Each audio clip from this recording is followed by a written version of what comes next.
Jadi gereja mula-mula juga mikirin, siapa nih rasul buat orang non-Yahudi. Di tengah-tengah banjirnya Roh Kudus, ternyata masih ada dosa di sana.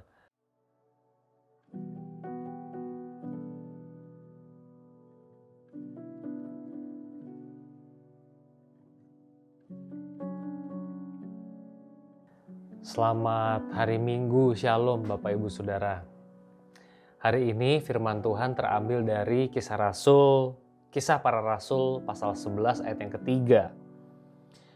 Kata mereka, engkau telah masuk ke rumah orang-orang yang tidak bersunat dan makan bersama-sama dengan mereka. Saudara, Kisah Rasul 11 kelanjutan dari Kisah Rasul 10. Di pasal 10, Petrus datang memberitakan Injil, menginjakan kaki di rumah orang yang Gentiles atau non-Yahudi atau dipandang kafir seringkali, yaitu seorang perwira Itali namanya Cornelius. Perbuatan itu patut dipertanyakan oleh kolega-kolega Petrus. Mengapa kamu memberitakan Injil di rumah orang non-Yahudi? Karena orang non-Yahudi dianggap bukan umat Allah. Kafir, tidak percaya kepada Yahweh. Petrus harus mempertanggungjawabkan pelayanannya. Di dalam bagian ini, saudara, Petrus mengatakan pernyataan yang sangat kuat di ayat yang ke-7, Kisah Para Rasul pasal 11. Jadi jika Allah memberikan karunia-Nya kepada mereka sama seperti kepada kita pada waktu kita mulai percaya kepada Yesus Kristus, bagaimanakah mungkin aku mencegah dia? Saudara, pelayanan Petrus di rumah Cornelius itu disaksikan oleh 6 orang saksi, orang Yahudi. Saudara bisa lihat di ayat ke-12 di sana. Pelayanan ini sungguh-sungguh pelayanan yang dikehendaki Tuhan, bukan dikehendaki oleh Petrus semata. Dan ini menimbulkan konflik, ketegangan di tengah jemaat mula-mula karena kultur mereka, karena tradisi Yahudi mereka yang begitu kuat. Saudara, ada beberapa perenungan yang bisa diambil dari Kisah Para Rasul pasal 11 ini. Yang pertama, di ayat yang ke-18. Ketika mereka mendengar hal itu, mereka menjadi tenang lalu memuliakan Allah, katanya. Jadi kepada bangsa-bangsa lain juga Allah mengaruniakan pertobatan yang memimpin kepada hidup. Saudara, ketika gereja mula-mula, pejabat gereja mula-mula di Yerusalem mendengar penjelasan Petrus, mereka menjadi tenang. Oh iya ya, ternyata Allah itu memberkati juga bangsa-bangsa asing, gak cuma bangsa Yahudi. Oke, tetapi masalahnya saudara, apakah kemudian masalah itu selesai? Tidak kan? Apakah kemudian Tuhan memberitakan Injil juga kepada bangsa-bangsa lain ya? Oke, apakah kalau begitu sunat menjadi tidak perlu? Apakah kalau begitu orang yang non-Yahudi wajib disunat? Saudara, apa yang terjadi di sini masih menyisakan banyak sekali pertanyaan yang nanti akan kejawab di saat teduh hari yang akan datang. Tapi untuk saat ini masalah ini tidak langsung selesai. Apa hanya Petrus yang memiliki pengecualian?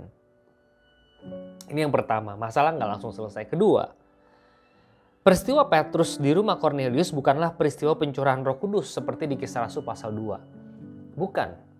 Kenapa Petrus harus ke rumah Cornelius untuk mengkonfirmasi iman? Karena pada waktu itu, basis dari gereja atau kekristenan itu ada di Yerusalem. Situasinya agak kompleks, saudara, tidak sederhana.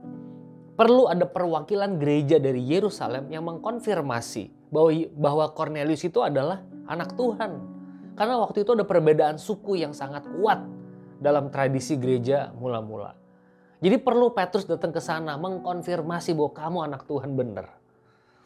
Karena ada masalah kesukuan dalam tradisi Yahudi. Dan yang ketiga, saudara, ayat 19-20 ini yang buat saya menarik, Kisah Rasul 11. Sementara itu banyak saudara-saudara telah tersebar karena penganiayaan yang timbul sesudah Stefanus dihukum mati. Mereka tersebar sampai ke Fenisia, Siprus, dan Antioquia. Namun mereka memberitakan Injil kepada orang Yahudi saja. Akan tetapi di antara mereka ada beberapa orang Siprus, orang Kirene yang tiba di Antioquia dan berkata-kata juga kepada orang-orang Yunani dan memberitakan Injil bahwa Yesus adalah Tuhan. Saudara, mulai dari saat itu Kisah Rasul 10, Kisah Rasul 11. Pemberitaan Injil tersebar ke segala suku bangsa. Saudara kalau baca ayat 22 sampai 26, Kisah Rasul 11, gereja dengan induk di Yerusalem itu mengutus Barnabas. Dan nanti Barnabas akan mendampingi Saulus atau Paulus untuk memberitakan Injil. Jadi gereja mula-mula juga mikirin, siapa nih rasul buat orang non-Yahudi? Dipikirin sama gereja mula-mula. Ada hikmat bijaksana ilahi di sana. Nggak bisa ya udah pokoknya penginjilan aja. Tapi ada strategi yang dilakukan oleh gereja mula-mula dalam hikmat ilahi mengutus Barnabas dan Paulus ke sana. Apa perenungan saudara? Saudara, di dalam bagian ini saya merefleksikan bahwa lahirnya kekristenan di masa awal itu tidak pernah lepas dari ketegangan atau konflik. Jemaat Tuhan berkonflik, pejabat gereja di sini juga ada ketegangan. Kenapa kamu menginjak kaki di rumah orang fasik, di rumah orang kafir? Tetapi Petrus mempertanggungjawabkan itu dengan baik. Dan menurut saya kuncinya gereja mula-mula itu pejabat-pejabatnya juga mendengar. Mereka mau rendah hati untuk mendengar. Saya sangat berkesan sekali baca Kisah Para Rasul, saudara. Jangan berpikir Roh Kudus dicurahkan semua orang bertobat gitu. Semua orang bertobat. Jangan lupa di pasal 5 ada Ananias dan Safira. Di tengah-tengah banjirnya Roh Kudus ternyata masih ada dosa di sana. Ya konflik-konflik seperti ini tidak terhindarkan. Tetapi kalau pemimpin gereja, pejabat gereja mau mendengar suara Roh Kudus, mau tunduk, mau merendahkan hati, kehidupan jemaat akan jauh lebih kondusif dan terpelihara. Kiranya refleksi ini bisa memberkati, menguatkan Bapak Ibu. Tuhan menolong hidup kita.